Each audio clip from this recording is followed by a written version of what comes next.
kita dapat lakukan segala perkara, kata firman Tuhan. Dan bersama dengan Yesus kita dapat lakukan perkara-perkara yang besar.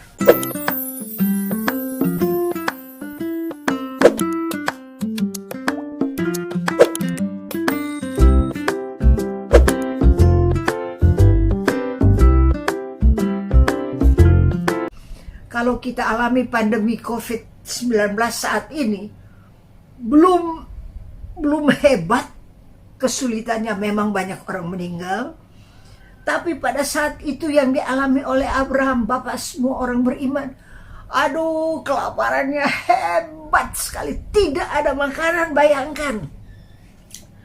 Jadi udah sejak dari kitab suci kita lihat bagaimana orang-orang percaya Tuhan izinkan diuji supaya terbukti mereka keluar bagaikan emas murni. Saudara dan saya saat ini juga sedang diuji.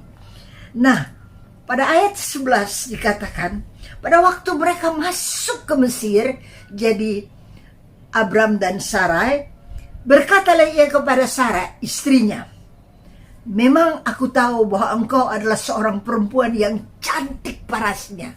Jadi dia bilang, dia siap-siapin istrinya, kamu itu cantik. Sebetulnya cantiknya si Sarah itu luar biasa. Jadi dia takut nanti gara-gara Sarah itu dia bisa dibunuh. Jadi dikatakan pada ayat 13 begini, katakanlah bahwa engkau adikku, supaya aku diperlakukan mereka dengan baik karena engkau, dan aku dibiarkan hidup oleh sebab engkau.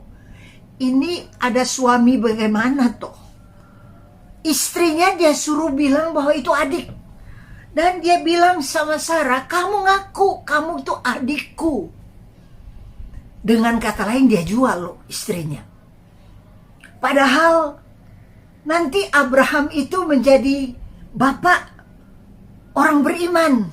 Tapi ada masa-masa kalau kesulitan datang, kalau kelaparan datang, kalau pandemi datang, goyah imannya.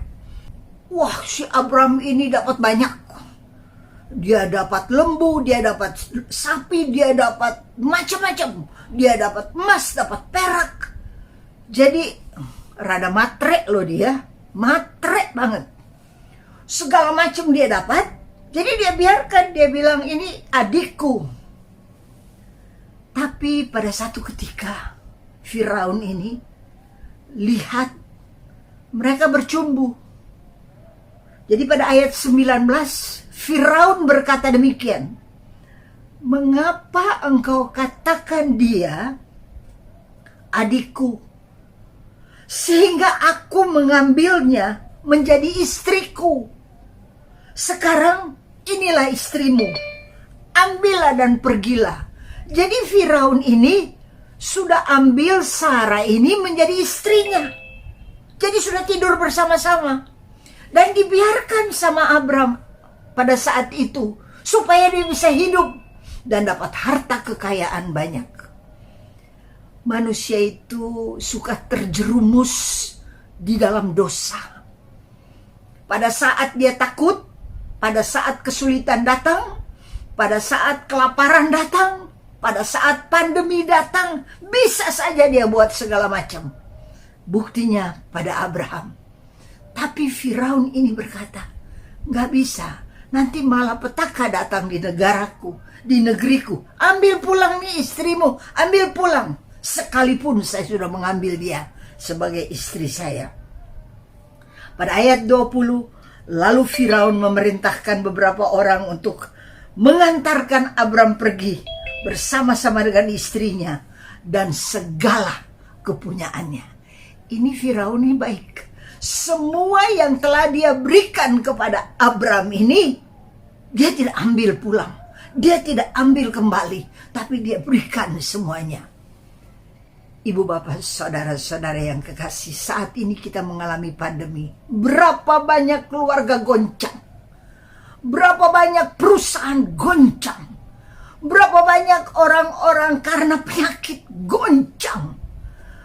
Berapa banyak orang karena tidak punya uang, goncang sama seperti Abraham. Jadi apa yang Abraham alami, kita juga alami saat ini. Tapi ketahuilah, Tuhan Yesus Kristus beserta kita. Emmanuel, dia tidak tinggalkan kita. Ujian itu ada expired date-nya. Jadi gak terus menerus kita mengalami. Tapi ada masanya kita diuji. Sudah itu, selesailah ujian. Kalau kita lihat Abraham, dikembalikan kepada dia semua, yaitu terutama istrinya. Betapa baik Firaun ini, bahwa Abraham itu tidak dibunuh, tapi dikembalikan semua istrinya, dikembalikan harta kekayaan yang diberikan kepadanya. Dia juga boleh bawa pulang dan dia pergi. Ibu bapak, saudara-saudara yang kekasih, kita di dalam hidup ini semua tak terkecuali kita diuji. Beberapa hari yang lalu saya baca bahwa ada burung rajawali, burung elang, dia itu diterbangkan dari atas Burj Khalifa, itu 160 lantai. Kemudian dia terbang karena mau diuji. Di bawah ada pelatihnya, dia mesti cari pelatihnya. Sedangkan itu memerlukan waktu. Tapi karena burung Raja Wali ini cerdas dan matanya punya kemampuan yang luar biasa. Kalau yang saya baca, dari 2 kilometer dia bisa lihat tikus. Aduh, tajamnya ini mata. Jadi yang paling kecil pun dia bisa lihat, padahal dari 2 kilometer. Mana mungkin, kita cuma berapa meter kita bisa lihat.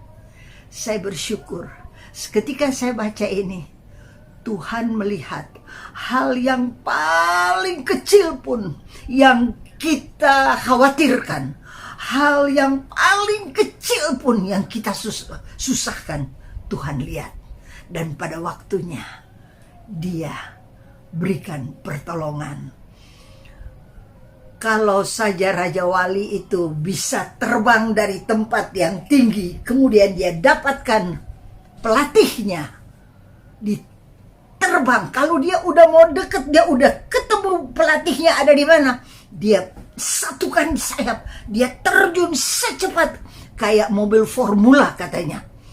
Begitu cepat, dan dia akhirnya mendarat di tangan daripada pelatihnya. Wah, senang banget tuh pelatih. Bisa melatih burung sedemikian akurat. Demikian Tuhan latih kita. Sebegitu akurat dalam kesulitan-kesulitan yang kita alami. Dia latih kita supaya tetap berharap pada dia, tetap bergantung pada dia, tidak goyah, dan percaya bahwa dia pasti tolong saudara dan saya. Pada masa sulit seperti begini, saudara tidak perlu takut.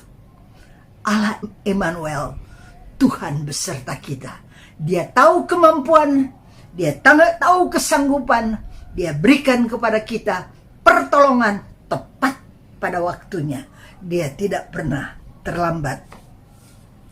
Sekarang kita lihat Ishak. Ishak ini anak daripada Abraham. Pada Kejadian 26 ayat 1 berkata demikian. Maka timbullah kelaparan di negeri itu.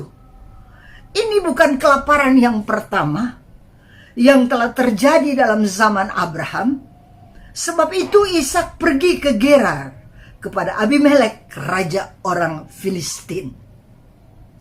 Jadi kelaparan demi kelaparan terjadi seizin Tuhan. Kesulitan demi kesulitan terjadi seizin Tuhan pada orang-orang percaya, orang-orang yang dibenarkan.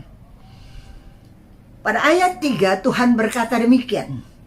Tinggallah di negeri ini sebagai orang asing, maka aku akan menyertai engkau dan memberkati engkau, sebab kepadamulah dan kepada keturunanmu akan kuberikan seluruh negeri ini, dan aku akan menepati sumpah yang telah kuikrarkan kepada Abraham ayahmu. Jadi Bapak itu pernah bersumpah kepada Abraham bahwa dia akan menyertai keturunannya. Di dalam Kristus, saudara dan saya adalah keturunan Abraham. Maka kita berhak menerima janji daripada Allah. Kita lihat di dalam kitab suci bagaimana firman Tuhan berkata di sini, tinggallah di negeri ini sebagai orang asing. Aku akan menyertai engkau. Ada kelaparan, Tuhan suruh tinggal lagi. Dan Tuhan berkata, aku memberkati engkau.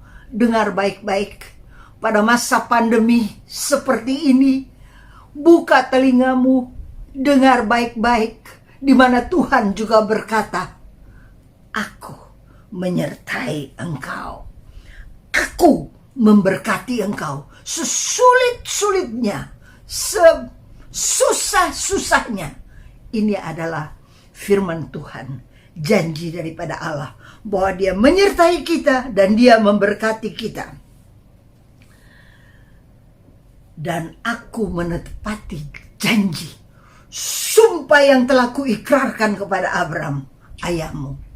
Mari kita pada masa yang pandemi seperti ini, kita ucap janji daripada Tuhan, bahwa dia tidak akan biarkan kita, dia tidak akan tinggalkan kita, dia menyertai kita, dia memberkati kita, dan dia, apa yang dia janjikan, dia ikrarkan pada Abraham, dia pasti genapi dalam hidup kita. Pada ayat 12 berkata demikian, maka menaburlah Ishak di tanah itu, dan dalam tahun itu juga ia mendapat hasil 100 kali lipat, sebab ia diberkati Tuhan. Saudara bisa bayangkan, ini lagi kering nih, lagi kelaparan, ini tidak ada hujan, tapi si Ishak ini karena dia dengar bahwa dia diberkati oleh Tuhan, bahwa Tuhan menyertai dia, apa yang dia lakukan? Apa yang dia lakukan? Dia mulai menabur. Dia menabur dan menabur di tanah itu, dan hasilnya 100 kali lipat, sebab ia diberkati Tuhan. Mari pada masa pandemi seperti ini, jangan kita kikir. Kita memang punya sedikit, penghasilan tidak melimpah seperti dulu, tapi firman Tuhan mengajar kepada kita, menaburlah, beri, menabur, menabur. Karena Tuhan sudah berjanji bahwa dia akan berkati kita. Dan apa yang terjadi? Hasilnya 100 kali lipat ganda. Catat. Selama ini berapa banyak yang engkau tabur. Catat. Supaya kita bisa cek, recheck, dan cross check. Betulkah apa yang Tuhan katakan? Dan saya alami, betul. Dan saudara juga alami. Tabur saja.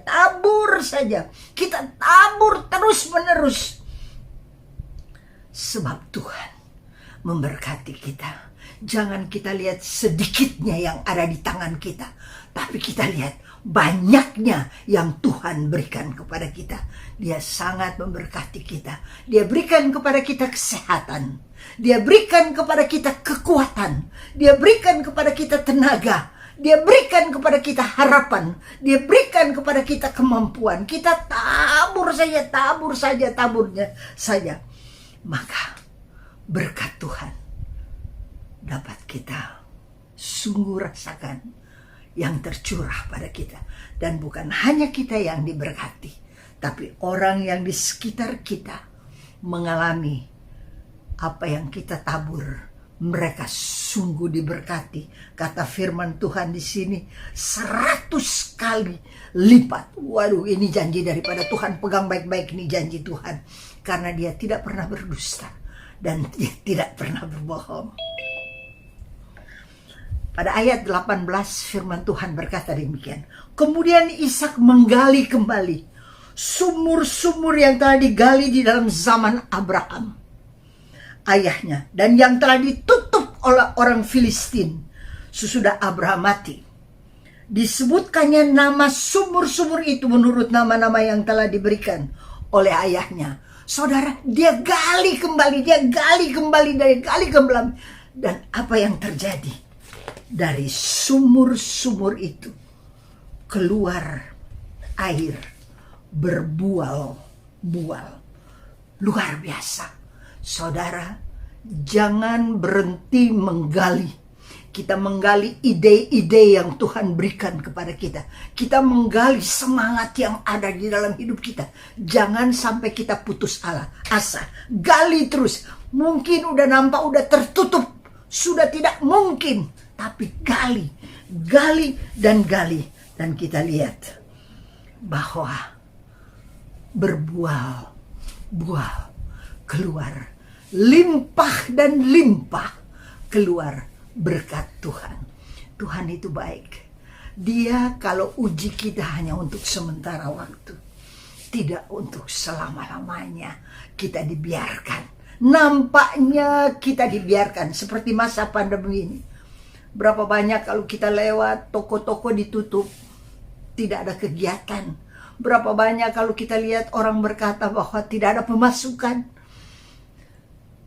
Perusahaan-perusahaan yang tadinya sekian banyak keuntungannya drop banget. Tapi gali terus. Nampaknya tidak sudah ditutup seperti sekarang. Nampaknya sudah ditutup. Tapi gali terus. Dan kita akan alami bahwa pada saat kita gali akan keluar air berbual-bual, kata firman Tuhan. Pada waktunya Tuhan berikan berkat kepada kita. Kita bersyukur. Tadi sebagaimana tadi dikatakan di dalam doa-doa yang dipanjatkan adalah syukur. Jangan kita putus asa. Sambung asa itu. Jangan kita sampai hilang harapan. Percaya apa yang Tuhan janjikan. Tuhan pasti dan pasti genapi dalam hidup. Kalau saja burung Raja Wali, dia berikan kecerdasan, dia berikan kemampuan, dia berikan kesanggupan. Dari kejauhan dia bisa lihat tikus. Terlebih lagi Bapa di sorga. Dia lihat yang paling kecil pun yang saudara dan saya butuhkan. Dia cukupkan. Dia adalah Allah yang mengasihi, peduli, dan sungguh-sungguh memberi apa yang dia janjikan.